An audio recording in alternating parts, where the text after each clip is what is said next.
بسم اللہ الرحمن الرحیم۔ اعوذ باللہ من الشیطان الرجیم، بسم اللہ الرحمن الرحیم۔ مقاصد سوم کتاب البیع، سبق نمبر 127، شرائط الوزین میں سے چھٹی شرط العلم بقدر المسمن، مسمن کی مقدار معلوم ہونی چاہیے۔ تو اس حوالے سے گفتگو اس مسئلے میں چل رہی تھی کہ اگر ایک شخص ڈھیری میں سے ایک سا بیچتا ہے تو اس کو وجہ کلی پہ حمل کرنا چاہیے، لیکن اگر ثمرہ بیچ رہا ہے، شجروں کا، درختوں کا ثمرہ بیچ رہا ہے اور اس سے ارطال معلومہ مستثنا کرتا ہے تو اس کو فقہا نے اشاع پہ حمل کیا ہے، مشاع پہ حمل کیا ہے۔ تو ان دونوں میں فرق کیا ہے؟ مسئلہ اسواء اور مسئلہ ارطال میں کیا فرق ہے؟ تو ایک فرق بیان کیا گیا تھا کہ نص ہے اور اس پہ جناب نے اشکال کیا تھا، دوسرا اجماع ہے، اس پر بھی شیخ نے اشکال کیا، اور باقی فروق میں سے آج جو فرق بیان کر رہے ہیں وہ صاحب مفتاح الکرامہ کا، کہ وہ فرماتے ہیں کہ مسئلہ با سامن الصبرہ میں قبل القبض ہے اور مسئلہ ارطال میں استثناء ارطال میں بعد القبض ہے۔ گویا وہ یہ کہنا چاہتے ہیں کہ اگر قبل القبض ہے تو علی الوجہ الکلی حمل کرنا چاہیے، اور اگر بعد ہے تو اشاع پہ حمل کرنا چاہیے، مشاع پہ حمل کرنا چاہیے۔ تو اس پر بھی شیخ انصاری رحمۃ اللہ علیہ نے 2-3 اشکال کیے ہیں، اس میں گفتگو ہے۔ لذا فرماتے ہیں ومثلہ فی الضعف، اس نے جیسا کہ ہم نے اجماع کے حوالے سے گفتگو کی کہ اجماع ضعیف ہے، اسی طرح اور وہ مسئلہ زکوٰۃ و خمس اور اس کے مقابلے میں کیا نام ہے مسئلہ بیع، کہ مسئلہ زکوٰۃ میں قبض شرط نہیں اور بیع میں قبض شرط ہے، قبض لزوم بیع کے لیے قبض شرط ہے۔ تو اس قسم کو جو فرق انہوں نے پیش کیا تھا ہم نے اس کو ضعیف قرار دیا۔ تو فرماتے اسی کی مانند خصوصاً وہ جو آخری مسئلہ تھا، مسئلہ زکوٰۃ ارطال، کہ اس میں قبض اور لزوم شرط نہیں، درہاں کے مسئلہ بیع میں لزوم اور قبض شرط ہے۔ تو اسی کی طرح فرماتے ہیں ضعیف ہونے میں یہ قول ہے کہ جو صاحب مفتاح الکرامہ نے بیان کیا ہے، یعنی جو فرق انہوں نے بیان کیا یہ بھی ضعیف ہے کہ لو لم یکن عینہ، اگر یہ بیان وہی نہ ہو اور اس کی مانند ہو ما فی مفتاح الکرامۃ من الفرق، کہ جو صاحب مفتاح الکرامہ نے فرق بیان کیا اور وہ یہ ہے بأن طلف من الصبرہ قبل القبض،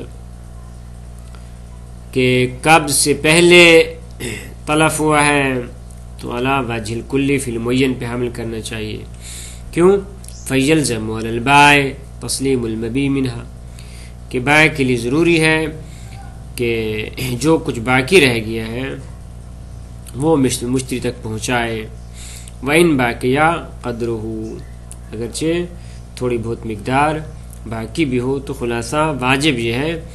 کہ بائع مشتری تک پہنچائے۔ لذا فلا ينقص المبیع لأجلہ، اس بنیاد پہ مبیع فرماتے کم نہیں ہو سکتی، بلکہ ضروری ہے کہ مکمل مبیع مشتری تک پہنچائے، بخلاف الاستثناء، بخلاف استثناء ارطال معلوم، کہ فإن طلب فیہ بعد القبض، کہ یہاں پہ جو تلف ہو رہا ہے وہ قبض کے بعد تلف ہو رہا ہے، والمستثنى بید المشتری امانتا علی الاشاع بینہما، اور وہ ارطال معلومہ وہ مشتری کے ہاتھ میں بصورت امانت تھے، اور وہ بھی اس طرح کہ علی الاشاعۃ بینہما، مشترک تھے بائع اور مشتری کے درمیان، لذا اگر تلف ہوا تو فیوزع الناقص علیہما، ناقص کو بائع اور مشتری دونوں پہ تقسیم کیا جائے گا۔ وَلِهَذَا لَمْ يَحْكُمْ بِضَمَانِ الْمُشْتَرِي، ہونا یہاں پہ مشتری کے ضامن ہونے کا حکم نہیں لگایا جائے گا۔ بلکہ دونوں مشترک ہے اس میں، بخلاف البائے ہناک، بخلاف بائے کے کہ جو مسئلہ صبرہ میں تھا کہ وہاں پہ بائے ضامن ہے۔ انتہا کلامہ۔ تو جناب شیخ اس پہ اشکال کرتے ہیں کہ بھئی اس میں ایک اشکال تو وہ ہے کہ جو ہم نے پہلے بیان کیا ہے کہ اصل مسئلہ اسی میں ہے، کیا اشاعہ ثابت ہے یا اشاعہ ثابت نہیں ہے۔ اگر اشاعہ ثابت ہے تو دونوں مشترک ہیں، اگر اشاعہ ثابت نہیں ہے تو پھر بائے کی ذمہ داری ہے۔ فرماتے یہ تو پھر مصادرت الی المطلوب ہے جو ہم نے پہلے بیان کیا ہے، ایک اشکال، اور اس کے بعد دوسرا اشکال۔ تو وہ پہلا اشکال ابھی دیکھ لیتے ہیں۔ ما عرفت من، ایک تو وہ کہ جو ابھی ہم نے پہلے بیان کیا ہے سبق نمبر 126 میں کہ ان الطلف من الصبرہ قبل القبض، کہ صبرہ سے پہلے تلف ہو جانا، انما یوجب تسلیم تمام المبی من الباقی، یہ موجب بنتا ہے کہ باقی میں سے پوری کی پوری مبی مشتری کو دی جائے، کب بعد ثبوت عدم الاشاع، جب ثابت ہو جائے کہ مشاع نہیں ہے، علی وجہ الکلی ہے۔ تو فکیف یثبت بھی، تو بس کس طرح یہ تمام مبی کا تسلیم کرنا آپ ثابت کر رہے ہیں، در حالانکہ ابھی تک تو عدم الاشاع ثابت نہیں، اصل گفتگو اسی میں ہے کہ علی وجہ الکلی ہے یا بصورت مشاع ہے، یہ تو مصادرہ الی المطلوب ہو گیا۔ تو یہ وہی اشکال ہے جو ہم نے پہلے کی۔ اس کے علاوہ انہو، کہ یہ جنہوں نے فرمایا ہے کہ تلف بعد القبض ہے، اسے کیا مراد ہے ان کی؟ ان ارید من کون التلف مسئلۃ الاستثناء بعد القبض، اگر مراد یہ ہو مسئلہ استثناء میں کہ تلف بعد القبض ہو رہا ہے، کیا مراد یہ کہ انہ بعد قبض المشتری،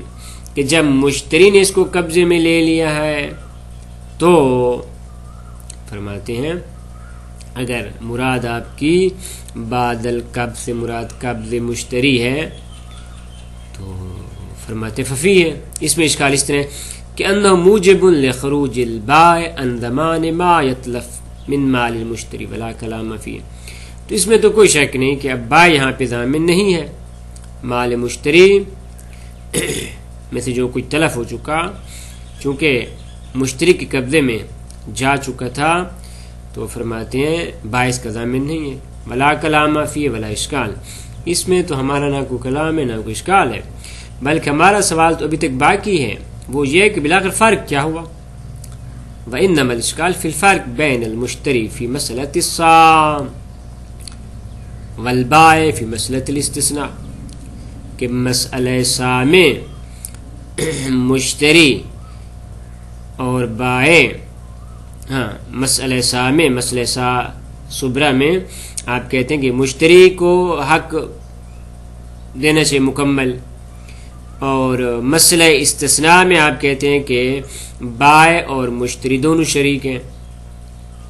کہ حیث ان کل منہما یستحق مقدارا من المجموع لم یقبضہ مستحق، در حالانکہ ان میں سے دونوں مسئلوں میں ہر ایک یعنی مشتری مسئلہ صاع میں اور بائع مسئلہ استثناء میں یہ مستحق ہیں ایسی مقدار کا کہ لم یقبضہ مستحق، کہ مستحق نے وہ مقدار نہیں لی۔ تو فکیف یحسب نقص الطالف علی عہد ما دون الآخر، تو آپ کس طرح حکم لگاتے ہیں کہ مشتری کی صورت میں یعنی مسئلہ صاع کی صورت میں آپ کہتے ہیں کہ مشتری کی جانب سے کوئی چیز تلف نہیں ہوگی، ساری کی ساری بائع کی جانب سے، اور ادھر مسئلہ استثناء میں آپ کہتے ہیں کہ مشترک ہیں، در حالانکہ ما اشتراکہما، دونوں کے دونوں مشترک ہیں فی عدم قبض حق ہی الکلی، کہ ان میں سے ہر ایک نے اپنے حق کے کلی کو قبض نہیں کیا، بس اشکال باقی ہے۔ دوسرا ان اریدہ، اس وا ان اریدہ کا عطف پہلے اریدہ، وَإِنْ أُرِيدَ مِنْ كَوْنِ التَّلَفِ بَعْدَ الْقَبْضِ، کہ قبض کے بعد چیز تلف ہو رہی ہے مسئلہ استثناء میں، اس سے مراد ہے کہ ان الکلی الذی یستحقہ البائع، وہ کلی کا جس کا مستحق بائع بن رہا ہے، قد کانا فی یدہ بعد العقد، کہ عقد کے بعد بھی وہ کلی بائع کے ہاتھ میں ہے، تو فرماتے ہیں فحاصل الاشتراک، تو یہاں پہ گرچہ قبض نہیں ہوا تو کیا ہے، اشتراک حاصل ہو گیا، بائع اور مشتری دونوں اس میں مشترک ہیں. لذا فَإِذَا دَافَ الْكُلُّ إِلَى الْمُشْتَرِي فَقَدْ دَافَ مَالًا مُشْتَرِكًا. تو اگر بائع یہ مال دے رہا ہے مشتری کے ہاتھ میں تو یہ مال مشترک دے رہا ہے. فَهُوَ نظیر، یہ ایسے ہے کہ مَا إِذَا دَافَ الْبَائِعُ مجموع صُبَّرَا، جیسے بائع پوری کی پوری ڈھیری دے دیتا ہے مشتری کو، تو وہاں پر بھی دونوں مشترک ہیں، جیسا کہ ہم نے پہلے ہی چند صورتیں بیان کی تھی. تو فل اشتراک کانا قبل القبض، بس اشتراک قبض سے پہلے ہو چکا. اگر یہ آپ مراد لیں تو فرماتے ہیں اس میں بھی اشکال تو اپنی حالت پہ باقی، ففی ہے ان الاشکال بحال ہی، اشکال اپنی جگہ پہ باقی ہے، اور وہ وہی سوال ہے کہ بالآخر فرق کیا ہوا دونوں میں. اذ یبقى سوال الفرق بین قوله بعتک صاعا من حوض صبرا وبین قول بعتک هذه صبرا او هذه سمرا الا صاعا منها. ایک دفعہ کہتا ہے کہ میں آپ کو اس ڈھیری میں سے سا بیچ رہا ہوں، اور ایک دفعہ کہتا ہے کہ میں اس صبرا میں سے اس صبرا کو بیچ رہا ہوں الا صاع منها، مگر ان میں سے ایک سا. یہاں پہ کلمہ استثناء ذکر کرتا ہے، وہاں پہ کلمہ استثناء ذکر نہیں کرتا. تو فمل موجب للاشتراک فی الثانی، استثناء کی صورت میں آپ کہتے ہیں کہ تلف کی صورت میں دونوں برابر ہیں، دونوں مشترک ہیں کہ بحسب حصت ہی دونوں کی جانب سے تلف ہو جائے گا دون الاول. لیکن پہلی صورت میں کہ جب کہتے بعتک صاع من حوض صبرا، وہاں پہ فرماتے ہیں اشتراک نہیں ہے، حالانکہ ما کون مقتضی الکلی، در حالانکہ کلی کا تقاضا یہ ہے کہ عدم تعین فرد منہ، کہ ان میں سے کوئی ایک فرد بھی متعین نہیں ہوا تھا کہ مال جدا جدا ہو جائے، اور جزء من لمالک ہی، یا اس کلی کی کوئی ایک جزء اس کے مالک کے لیے متعین ہو جائے، الا بعد اقباض مالک الکل، مگر جب مالک کل وہ قبض کروا دے. اور وہ مالک کل کے جو قبض کروانے والا ہے وہ کیا ہوا، المشتری فی مسئلۃ الاستثناء، کہ مسئلہ استثناء میں مشتری ہے. کیوں کہ فإن کون الکل بید البائع المالک للکل لا یوجب الاشتراک، کہ کل مال کا بائع کے ہاتھ میں ہونا، وہ بائع کی جو کلی کا مالک ہے صرف اس کے ہاتھ میں ہو جانا یہ اشتراک کا موجب نہیں بنتا. ہاذا یعنی آپ اس مسئلے کو لے لیں کہ اس طریقے سے جو ہم نے پہلے وضاحت کی ہے وہ یہ ہے کہ اشکالات اپنی جگہ پہ باقی ہیں. اس کے علاوہ ما انه لم يعلم من الاصحاب في مسئلة الاستثناء الحکم بعد العقد بالاشتراک، کہ ہمیں معلوم نہیں کہ ہمارے فقہا میں سے کسی نے بھی مسئلہ استثناء میں عقد کے بعد اشتراک کا حکم لگایا ہو اور کہا ہو کہ عدم جواز تصرف المشتری الا باذن البائع، کہ مشتری تصرف نہیں کر سکتا عقد کے بعد مگر بائع کے اذن سے. کما یشعر بفتوی جماع، جیسے کہ اس بات کی طرف اشعار کرتا ہے فقہا کی جماعت کا ایک فتویٰ کہ جن میں جناب شہید اول جناب شہید ثانی بھی ہیں، محقق ثانی بھی ہیں. اور وہ مسئلہ اس طرح کہ بین لو فرت المشتری، اگر مشتری کی جانب سے تفرید ہو جائے عقد کے بعد تو واجب اداء المستثناء من الباقی، تو باقی میں سے فرماتے ہیں مستثناء کی ادائیگی مشتری پہ واجب ہے. بس وہاں پہ وہ بصورت مشاکہ حکم لگا رہے ہیں، نہ کہ کلی فی المعین کو حکم لگا رہے ہیں. بس صلی اللہ علی محمد و اہل بیت الطیبین الطاہرین.